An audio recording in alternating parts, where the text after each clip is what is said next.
Bibili namin ng bulaklak. Bibili ng bulaklak dito. Oo, after.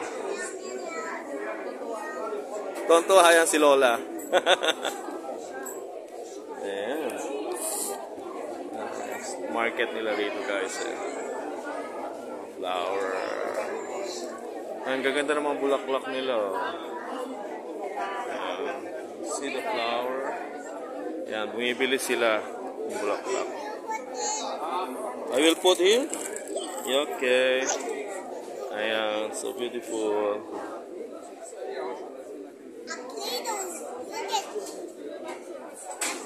Menye. Menye? 2,000. 2,000 lang. Bigay mo na yung one. Okay na, 200 na. Ay, Yan. 2,400 pala. Ito yung ano. 400. 400 na lang. Kasi. 400 na. Meron ako rito. Ang lalagay. Ayan, ginagawa. Yeah.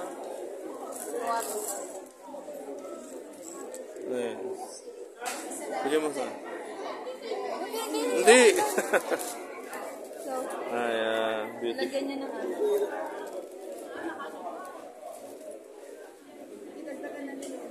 Dadagdagan niya pa na. Alam mo yung bulaklak na yun natubo sa atin sa gilid-gilid? Ang galing nga, ginawa nila na ano yan. So beautiful. Gagawin niya ng design. Ayan guys. Kahit maliit lang siya, ma-appreciate niya din. Oo. Sabi ko, Tiglo, pasensya na, late na kami sa birthday. Dapat niya kahapon bibili namin ng avocado. Kasi naiisip ko kahapon. Maaano yun sa atin pag may dalang pag